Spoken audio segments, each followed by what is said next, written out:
Ya, Bismillahirrahmanirrahim. Assalamualaikum warahmatullahi wabarakatuh. Terima kasih kelompok 4 sudah hadir pagi ini. Mudah-mudahan lebih fresh untuk menerangkan tentang bagaimana administrasi pengelolaan haji di Indonesia dalam mata kuliah administrasi lembaga Islam. Sebelumnya saya kembali mengingatkan bahwa kita di sini akan mempresentasikan tentang bagaimana pola administrasi dan sistem administrasi pengelolaan hajinya, bukan dalam konteks definisi hajinya, karena itu beda beda bagian ya dalam penjelasannya. Jadi kita lebih cenderung bagaimana kebijakan termasuk administrasi haji di Indonesia. Baik, saya akan memberikan waktu kurang lebih sekitar 20 menit, 15 sampai 20 menit mungkin untuk teman-teman semua di kelompok 4 ini presentasi. Setelah itu saya akan memberikan beberapa pertanyaan sebagai pendalaman dari presentasi kalian. Lalu nanti baru saya memberikan closing statement ataupun mungkin tambahan-tambahan materi yang bisa saya sampaikan. Saya akan berikan kepada moderator untuk presentasi kali ini.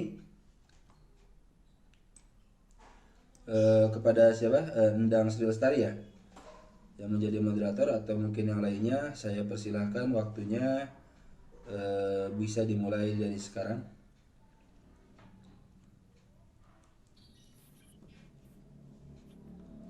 Baik, terima kasih. Eh, Assalamualaikum warahmatullahi wabarakatuh. Selamat pagi untuk Bapak Khairul Umam, selaku dosen pengampu, dan teman-teman yang berbahagia. Pertama-tama, marilah kita panjatkan puji syukur kepada Allah Subhanahu wa Ta'ala karena telah memberikan rahmat kesehatan dan keselamatan sehingga kita dapat melakukan pembelajaran lewat Zoom meeting ini. Adapun topik yang akan kita bahas adalah administrasi pengelolaan haji. Perkenalkan, nama saya Endang Sri Lestari yang akan bertugas sebagai moderator dan yang akan membimbing jalannya diskusi kali ini. Adapun anggota kelompok saya, yang pertama ada Dede Fahlur Romansyah, yang kedua ada saya sendiri, Endang Sri Lestari, yang ketiga ada Ferik Anasir Siregar, dan yang keempat ada Hasna Rusida Hauna.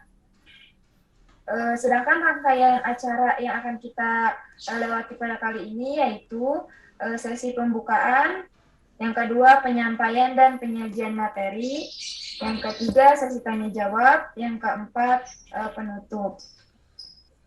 Baik, untuk itu langsung saja kita mulai acara yang pertama. Yang pertama yaitu pembukaan. Marilah kita buka acara ini dengan mengucapkan basmalah bersama-sama. Bismillahirrahmanirrahim. Selanjutnya pemaparan dan penyajian materi yang akan disampaikan oleh saya sendiri. Yang pertama yaitu ada pengertian haji. Haji adalah salah satu ibadah yang wajib dilaksanakan oleh umat Islam yang mampu.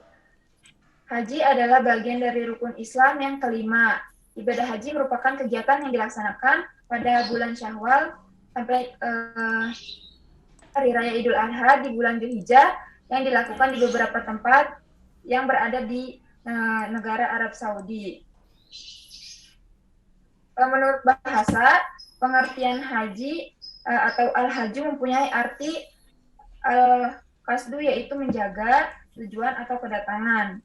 Menurut sebagian para ahli bahasa, kata al-haju mempunyai pengertian orang yang memiliki sesuatu maksud dan atau menuju suatu tempat dengan kemauannya sendiri. Haji merupakan suatu keharusan yang ada di agama Islam. Barang siapa yang mengingkarinya, maka ia merupakan orang yang kufur. Haji merupakan amal ibadah yang sebaik-baiknya dapat membersihkan diri dari kejahatan, dan amal ibadah yang merupakan salah satu cara mendekatkan diri kepada Allah Subhanahu wa Ta'ala. Next.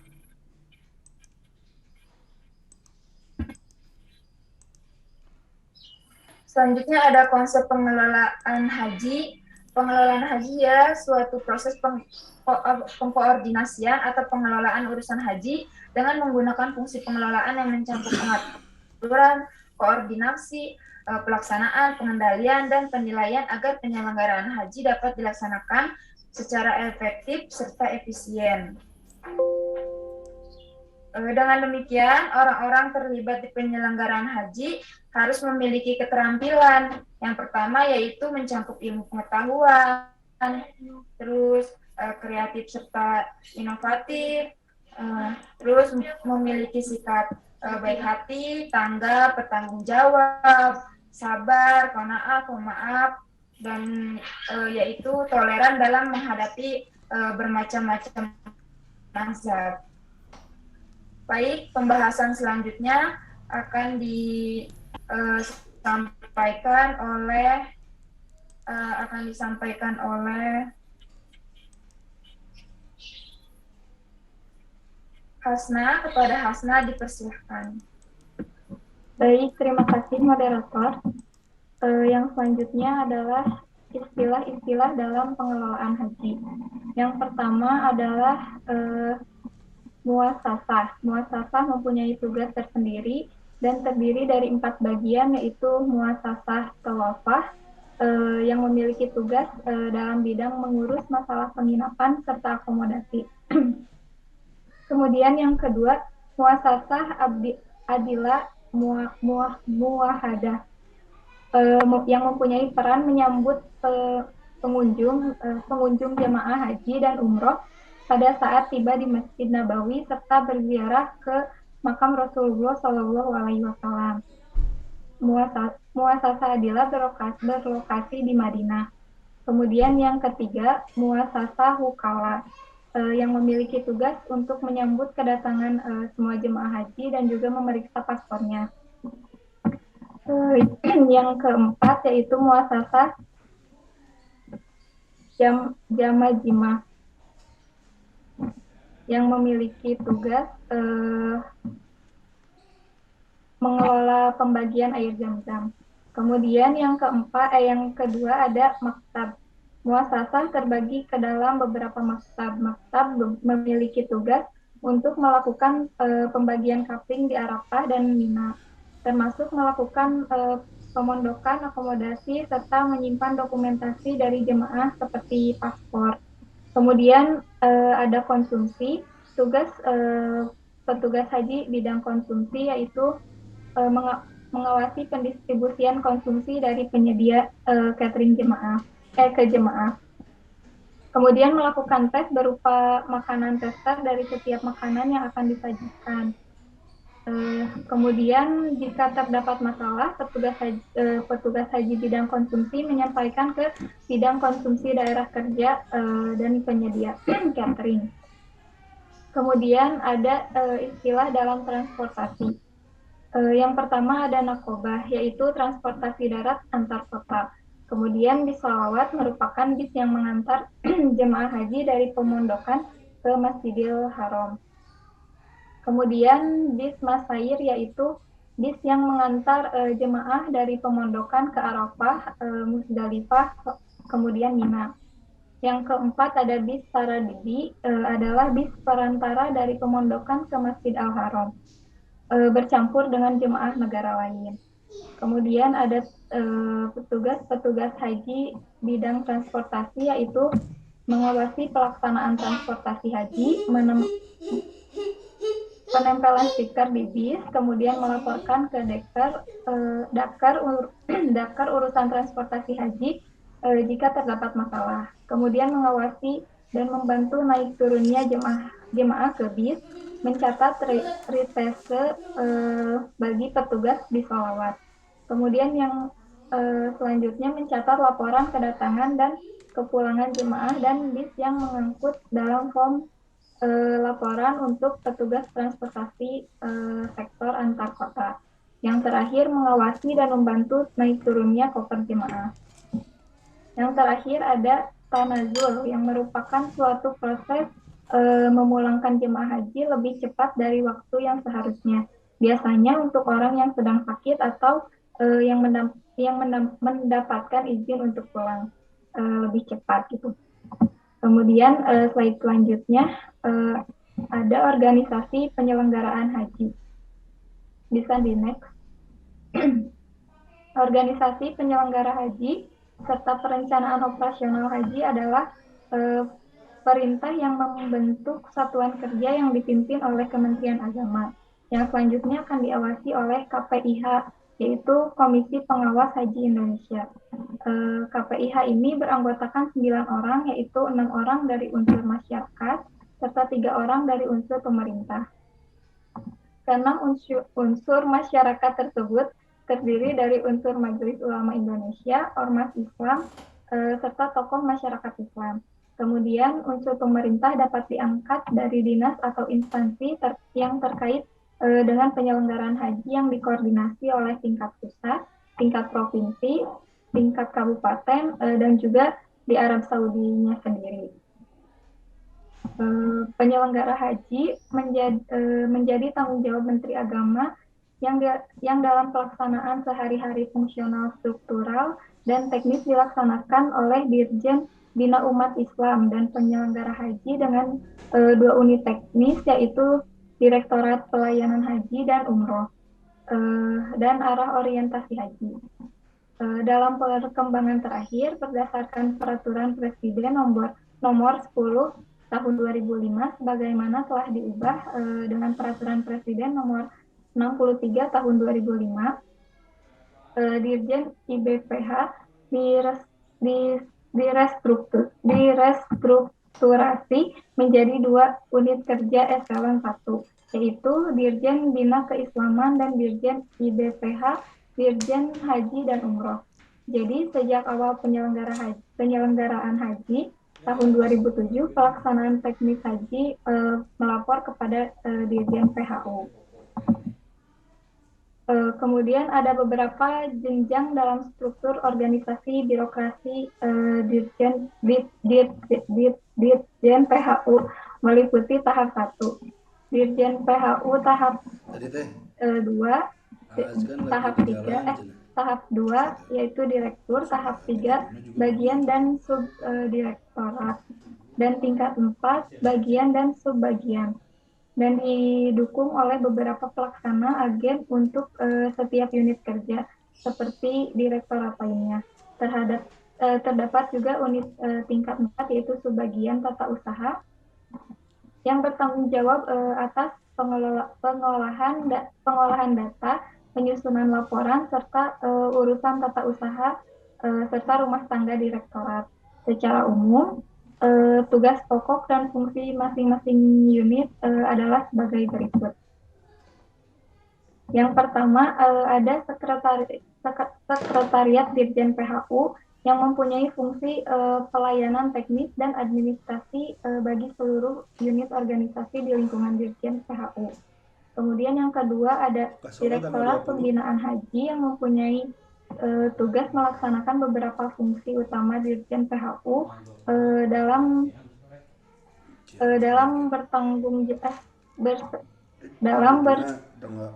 pembangunan haji, antara lain mengawasi perluasan disertag haji, orientasi jemaah haji, staf haji, membangun arah haji, jemaah haji, dan umroh, pos dan khusus haji dan umroh.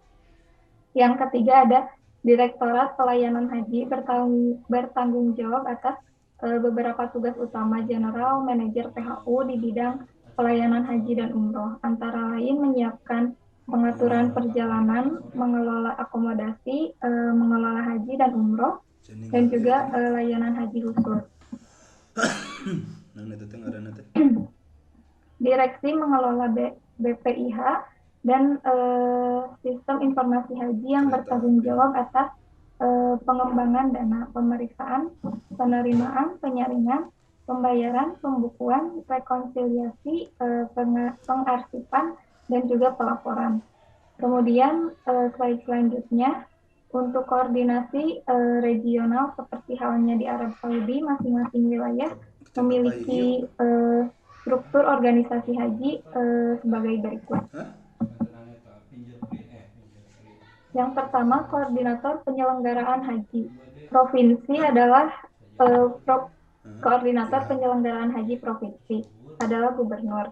Dan pelaksanaan haji dikoordinasikan saat ini dipimpin oleh Kepala Daerah Provinsi, Komite Urusan Agama sebagai Ketua Dewan Pertimbangan.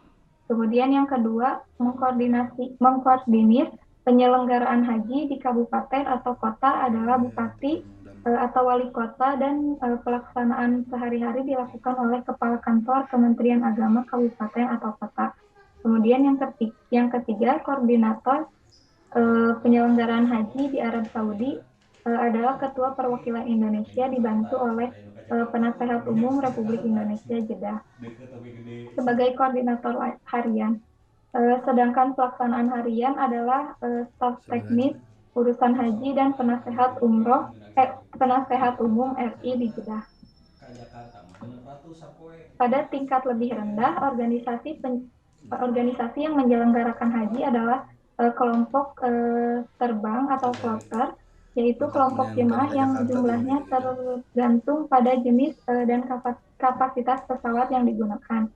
Seorang petugas operasional ditunjuk di setiap rombongan untuk mendampingi jemaah haji dari asrama haji di Arab Saudi ke tanah air mereka. Rombongan terdiri dari unsur pemandu haji yang berperan sebagai pemimpin rombongan terbang, pemimpin ibadah, tenaga kesehatan, pimpinan rombongan yang mendatangkan 4 tim, dan pimpinan tim yang membawa 10 jemaah. Prinsip dasar pengelompokan dalam organisasi kelompok adalah memperhatikan status mahram atau hubungan keluarga, kelompok, keluarga kepemimpinan, tempat tinggal atau wilayah tempat tinggal, dan jenis pelayanan yang dipilih oleh para jemaah. Selama penyelenggaraan haji dibentuk panitia penyelenggaraan haji atau PPIH untuk evakuasi atau debarkasi. PPIH bertanggung jawab untuk mengatur keberangkatan jemaah haji dari embarkasi ke Arab Saudi sampai dengan kepulangan jemaah haji dari Jeddah dan kedatangan mereka di boardwalk asli. Dalam melaksanakan tugasnya, PPIH melibatkan instansi terkait yang terdiri dari PPIH Pusat, PPIH Arab Saudi, pengendalian penyelenggaraan haji di negara asal dan Arab Saudi dilakukan oleh Menteri Agama, serta pengendalian teknis penyelenggaraan haji oleh panitia penyelenggara haji di tingkat pusat, serta pelaksanaan operasional sesuai dengan lingkup wilayah tanggung jawabnya. Sekian dari saya. Terima kasih.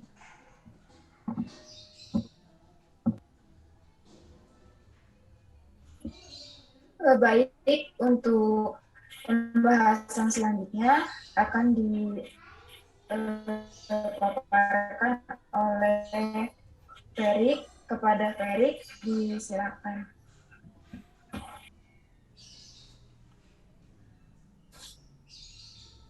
Ya, terima kasih kepada Dr. Yang selanjutnya yaitu Badan Pengelolaan Haji. Badan Pengelolaan Haji Badan Penyelenggara Keuangan Haji atau sering disingkat BPKH ialah satu di antara ada lembaga berkedudukan penting di penyelenggaraan ibadah haji Indonesia. BPKH ialah badan hukum yang didirikan serta memiliki izin yang berkecimpung di dalam pembinaan serta pengelolaan haji. Organisasi yang dipimpin oleh Dr. Anggito Abimanyu, MSc, berdiri pada 26 Juli 2017 atas dasar hukum Undang-Undang Nomor 34 Tahun 2014 tentang pengelolaan keuangan haji, Peraturan Presiden Nomor 110 Tahun 2017, serta Peraturan Pemerintah Nomor 5 Tahun 2018 tentang pengelolaan keuangan haji. BPKH memiliki tugas untuk mengelola keuangan haji yang mencakup penerimaan, pengembangan, pengeluaran, serta pertanggungjawaban keuangan haji. BPKH memiliki fungsi sebagai perencana, Sawai orang. pelaksana, pengendalian dan pengawasan serta pelaporan dan pertanggungjawaban dari penerima pengembangan pengeluaran keuangan haji. Tujuan pengelolaan keuangan haji yaitu untuk meningkatkan kualitas penyelenggaraan ibadah haji. Yang kedua, untuk meningkatkan rasionalitas dan efisiensi penggunaan BPIH. Dan yang ketiga, untuk meningkatkan manfaat bagi kemaslahatan umat. Selanjutnya ada penyelenggara haji dan umroh atau sering disingkat PHU. Pada Kementerian Agama terdapat bidang penyelenggaraan haji dan umroh atau PHU yang menangani pendaftaran hingga pelaksanaan haji. Bidang ini bertugas melakukan pelayanan, bimbingan, pembinaan, penyusunan rencana, hingga memberikan laporan sesuai dengan kebijakan yang ditetapkan oleh Kepala Kantor Wilayah Kementerian Agama Provinsi. Penyelenggaraan haji dan umroh atau PHU, bidang PHU ini memiliki beberapa fungsi sebagai berikut. Yang pertama, menyiapkan bahan perencanaan, penyusunan, dan melaksanakan kebijakan teknis yang terdapat di bidang PHU. Selanjutnya, melayani dan memenuhi kebutuhan calon jemaah sesuai dengan standar pelayanan PHU. Yang ketiga, melakukan bimbingan teknis dan supervisi di bidang pendaftaran, dokumen haji, transportasi, perlengkapan akomodasi haji, bina haji, advokasi haji, bina penyelenggara umroh haji khusus, dan administrasi. Selanjutnya, dana haji serta informasi haji dan umroh. Selanjutnya ada melakukan koordinasi pelayanan di asrama haji. Terus melakukan evaluasi dan menyusun laporan di bidang PHU. Fungsi-fungsi tersebut dilaksanakan oleh pegawai Kementerian Agama sesuai dengan bagian kerjanya, yaitu pertama ada seksi pendaftaran dan dokumen haji reguler. Yang kedua, seksi bina haji reguler dan advokasi. Yang ketiga, ada seksi bina penyelenggara umroh dan haji khusus. Yang keempat, seksi transportasi, perlengkapan dan akomodasi haji reguler. Yang kelima, ada seksi administrasi dan informasi umroh. Dan yang terakhir ada kelompok jabatan fungsional.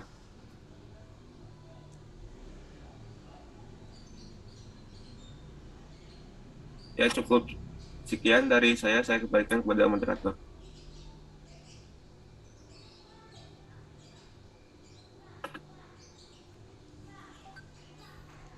Baik, terima kasih. Yang selanjutnya pembahasan akan disampaikan atau dipaparkan oleh Dede kepada Dede dipersilakan.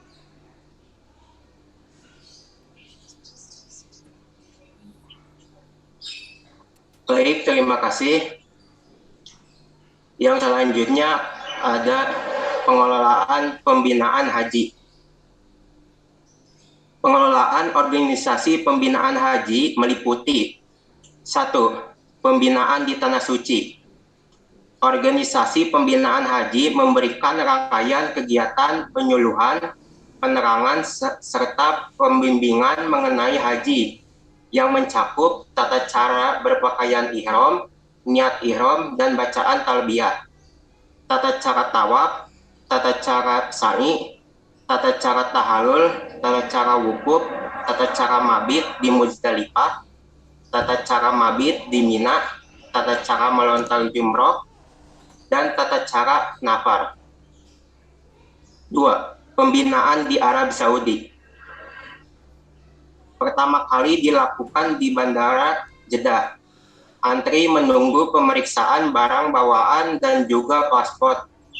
Kemudian keluar dengan tertib. Bagi gelombang 1 jamaah menuju Madinah dan bagi gelombang 2 dari Jeddah menuju Makkah.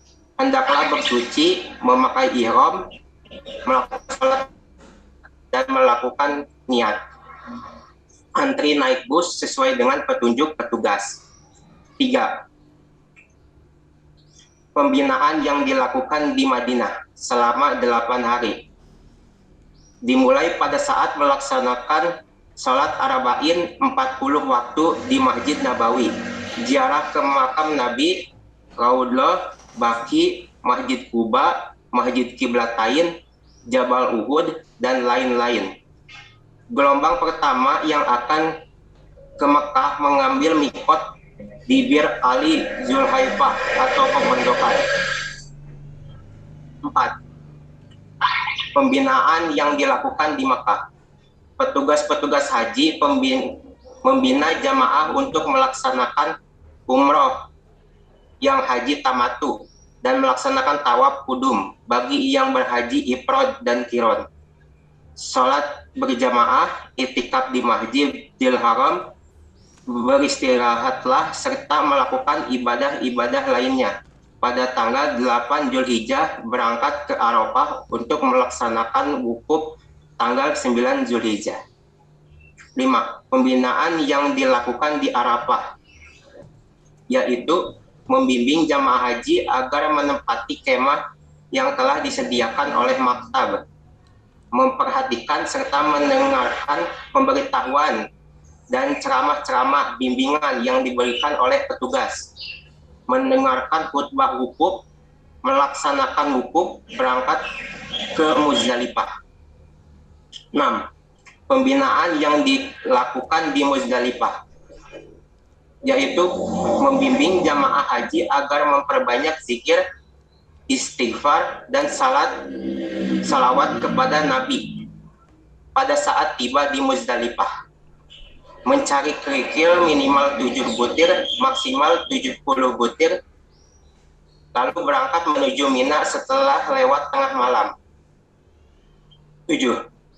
Pembinaan yang dilakukan di Mina, yaitu membimbing jamaah haji untuk berangkat menuju Mina pada tanggal 10, 11, 12, dan 13 Zulhijjah, lalu melaksanakan lontar jumlah ula, usta, dan akobah.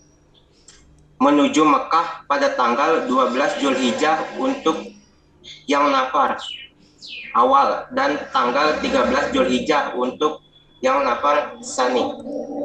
8. Pembinaan yang dilakukan di Mekah setelah wukuf, yaitu membimbing jamaah haji untuk melakukan tawaf ifadah dan bersiap-siap menuju ke Madinah atau Jeddah. Slide selanjutnya, next.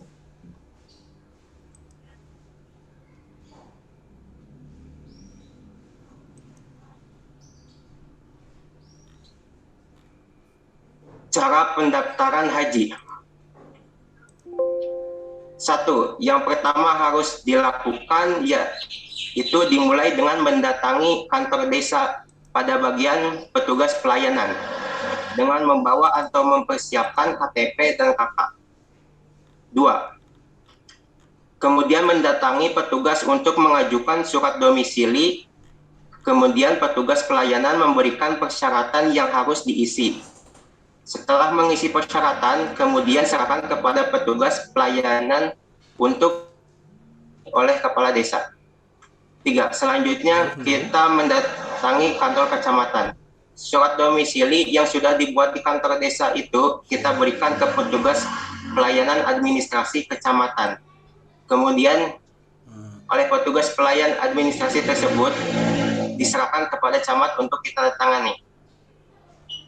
4. Selanjutnya kita ke puskesmas untuk membuat surat keterangan sehat. Mendaftar terlebih dahulu di bagian administrasi. Setelah dicek kesehatan, kemudian kita mendapat surat kesehatan. 5. Kemudian kita ke kantor Kementerian Agama, mendatangi bagian pelayanan. Kemudian bagian pelayanan meminta persyaratan, yaitu keterangan sehat dan kartu keluarga, serta kita mengisi formulir yang diberikan oleh bagian pelayanan. 6. Mempersiapkan foto ukuran 3x4, 7 foto, ukuran 4x6, 4 foto. 7. kita datang ke Bank Syariah, bagian customer service, mengajukan lewat petugas customer service membuat rekening haji. Kita ke bank beserta bawa persyaratan yang diperlukan. Persyaratan tabungan haji di bank muamalat membuka tabungan haji yang akan diberikan oleh customer service, yaitu 1. Lengkapi formulir permintaan pembukaan rekening yang disediakan oleh layanan customer service. 2. Lampirkan fotokopi identitas diri seperti KTP, SIM, atau paspor. 3. Mohon sertakan fotokopi NPWP. 4. Setoran awal Rp50.000. 5. Saldo minimal Rp50.000. 6. Bebas biaya penutupan rekening bila setoran BPIH penuh, dan Rp50.000 bila setoran BPIH penuh tidak tercapai. 7. Biaya penggantian buku tabungan karena kerusakan adalah Rp10.000. Setelah menabung, nasabah harus menyetor dana secara berkala hingga Rp25 juta atau langsung melunasinya. Uang tersebut kemudian disetorkan sebagai daftar haji di Kementerian Agama untuk mendapatkan nomor porsi. Setelah semuanya lengkap, bank membuat beberapa berkas yang harus Anda bawa saat mendaftar ke Kementerian Agama, yaitu lembar validasi dari bank asli sebanyak 4 lembar, surat pernyataan bank materai asli 1 lembar, surat kuasa dari bank materai asli 1 lembar, slip setoran bank 25 juta asli 1 lembar, mengisi surat pernyataan calon haji SPCH. Selanjutnya ke Kemenag.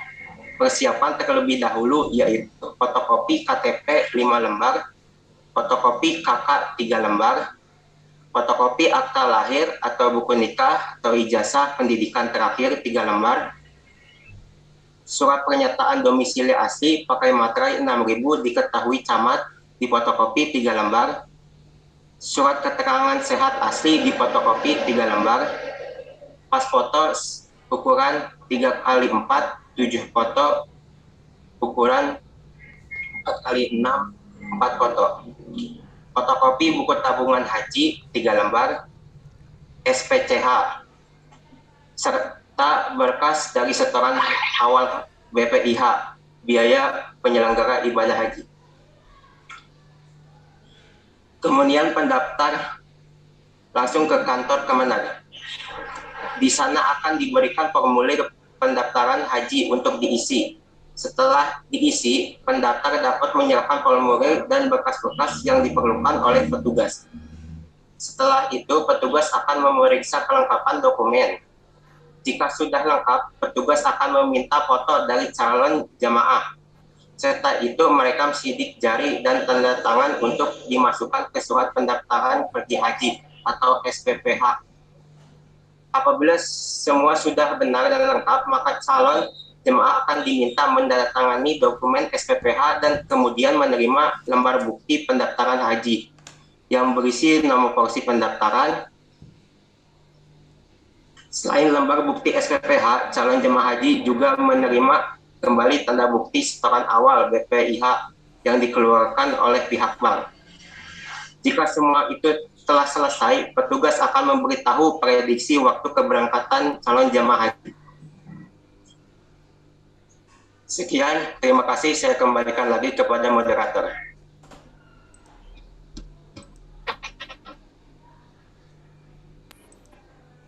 Baik, terima kasih untuk pemaparan materi telah selesai. Selanjutnya yaitu sesi tanya jawab kepada Bapak Khairul Umam.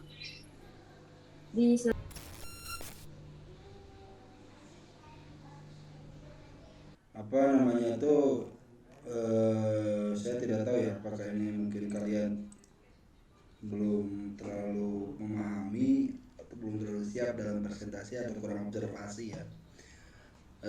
Tapi tidak masalah, nanti teman-teman kelas di 3B ini tolong bisa banyak berdiskusi di kolom komentar ya. Pertama, saya menyoroti dari tadi masalah kuota ya. Kuota Indonesia itu sebetulnya sudah tertinggi di Indonesia di dunia dengan 221.000 kuota jamaah haji.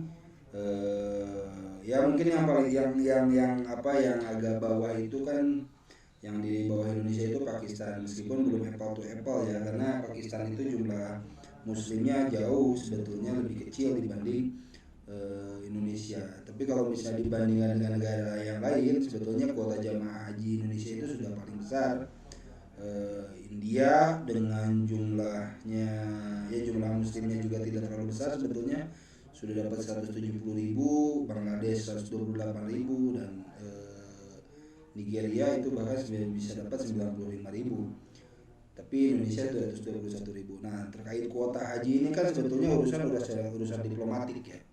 Diplomatik antara Indonesia dengan Saudi Arabia. Nah, ini memang perlu ada terobosan diplomatik atau diplomasi bagaimana bisa meningkatkan kuota haji di Indonesia.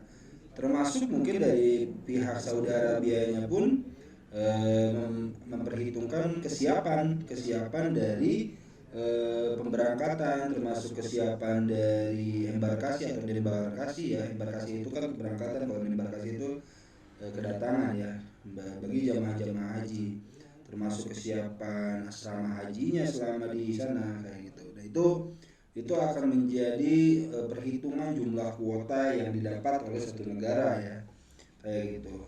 Nah, terkait dengan tadi proses pendaftaran dan yang lain-lain, tentu setiap tahun itu akan terus berganti ya metode-metodenya. Sampai hari ini pun saya mungkin datanya tidak, ini perlu diestimasi lagi untuk jumlah pendaftarnya, bahkan mungkin sudah sampai jutaan ya yang mendaftar, itu sudah sampai lebih dari 1 juta yang mendaftar. Kita lihat di kota Bandung saja itu, kalau misalnya Khairul Umam misalnya mau daftar haji tahun ini berarti harus menunggu kurang lebih sekitar 22 tahun. Berarti kalau 35, saya umur di 57, 58 mungkin baru bisa haji kalau masih hidup ya. Kalau misalnya sudah meninggal berarti harus bisa diwariskan. Nah, ini di satu sisi memang problematika ya, masa tunggunya yang begitu lama. Di sisi lain sebetulnya memang bagian dari kita tidak mungkin kan Mekahnya itu diperbesar kan, nggak mungkin segitu-gitu aja kan. Kota Mekahnya segitu-gitu aja, kota Madinah kan nggak mungkin diperbesar kan, segitu-gitu aja. Kapasitas Saudi Arabia juga segitu-gitu aja. Jadi kan tidak kita tahu lah Masjidil Haram atau Masjid Nabawi dan tempat-tempat penampungan jamaah haji di Saudi Arabia setiap tahun itu selalu ada perombakan atau menjadi lebih besar ya, untuk bisa menampung jamaah haji lebih besar karena umat muslim di dunia ini lebih besar. Nah, ini tentu menjadi problematika bagi seluruh masyarakat muslim di dunia, bagaimana mungkin nanti ke depannya. Terus terkait BPKH ya, Badan Pengelola Keuangan Haji, tercatat sebetulnya Indonesia itu kurang lebih sekitar 13 triliun ya. Saya nanti datanya boleh dicek lah. Di BPKH itu di tahun 2020 itu mengelola kurang lebih sekitar 12 sampai 13 triliun ya, 12 sampai 13 triliun dana haji. Nah, dananya dikemanain sebetulnya? Dananya ya disimpan sebetulnya, termasuk diinvestasikan. Nah, diinvestasikan itu untuk apa? Sebetulnya investasi itu pertama ya, ini hasilnya itu untuk menambah kapasitas asrama haji di Indonesia di Saudi Arabia di sana, termasuk untuk perbaikan asrama haji di Indonesia pada saat mau pemberangkatan. Nah, ini juga kan semakin banyak investasi maka akan semakin dapat keuntungan itulah yang nanti akan dikonversi menjadi fasilitas asrama haji di pemondokan asrama haji di Saudi Arabia sana. Jadi kalau misalnya teman-teman semua yang pernah ke haji atau mungkin minimal umroh itu sebetulnya asrama haji Indonesia di sana itu sudah paling bagus sebetulnya dibanding negara yang lain ya. Itu sebetulnya bagian dari hasil dana abadi umat atau dana kas haji ya yang dikelola oleh salah satunya oleh BPKH yang dulu mungkin oleh Kementerian Agama. Terus manfaat yang lainnya apa? Manfaat yang lainnya adalah menjaga suku bunga menjaga nilai tukar mata uang. Jadi kan gini, kalau biaya haji itu kayak model biaya pesawat atau biaya yang lain-lainnya, termasuk biaya hotel di Saudi Arabia sana, atau biaya asrama haji, termasuk biaya makanan, semua itu pasti semakin tahun kan semakin meningkat, ya. Semakin tahun semakin meningkat. Terlebih misalnya di Saudi Arabia inflasinya seperti apa, Indonesia inflasinya seperti apa, dunia ini inflasinya seperti apa. Setiap tahun semakin meningkat. Tapi kalau misalnya kita head to head, face to face, misalnya dulu tahun 90-an itu biaya haji itu kurang lebih sekitar 10 sampai 20 juta. Tahun sekarang itu masih di kisaran 30 sampai 50 juta ya, 30 sampai 50 juta. Berarti sebetulnya pengelolaan dana haji melalui investasi dan yang lain-lainnya itu bisa menekan biaya haji ya bagi misalnya bagi para calon jamaah haji untuk membayarnya lebih tinggi. Jadi bisa menekan tuh. Asumsinya kayak gini, Khairul Umam misalnya daftar sekarang, kita pesan kursi 10 sampai 20 juta pesan kursi. Tapi pada saat 22 tahun ke depan itu pelunasannya tinggal berapa dirupiahkan. Nah, itu kalau bisa jadi mungkin dulu nanti kita melunasinya itu bisa sampai 80 juta atau 100 juta. Yang seharusnya kalau misalnya pada hari itu kita melunasi atau membayar itu bisa sampai ratusan juta. Karena dengan ada konversi harga dan yang lain-lainnya. Nah, ini sebetulnya fungsi dari BPKH. Kadang-kadang kan kita nggak ngelihat dana haji kemanain, katanya uang triliunan ya, puluhan triliun itu kemanain, padahal itu diinvestasikan ke beberapa tempat agar nanti keuntungannya untuk jamaah haji sendiri. Masih banyak sebetulnya pembahasan tentang pengelolaan haji di Indonesia dan tadinya saya pikir kelompok ini bisa membahas hal-hal seperti itu ya, tentang fungsi-fungsi departemen atau fungsi-fungsi subdinas kementerian ya, subkementerian di agama tentang pengelolaan haji dan yang lain-lain. Tapi tidak apa-apa, apakah mungkin nanti kita akan bahas di kelompok yang selanjutnya atau mungkin dibahas dulu di diskusi di komentar YouTube. Mungkin dari saya itu saja. Terima kasih sekali lagi kepada kelompok 4. Mohon maaf kalau misalnya ada kesalahan tadi pada kesalahan teknis ya, misalnya suara tidak terdengar atau apa, nanti kita akan coba dengarkan recordingnya. Kalau misalnya ada kekurangan dan hal yang lain nanti kita edit. Itu saja. Terima kasih. Assalamualaikum warahmatullahi wabarakatuh.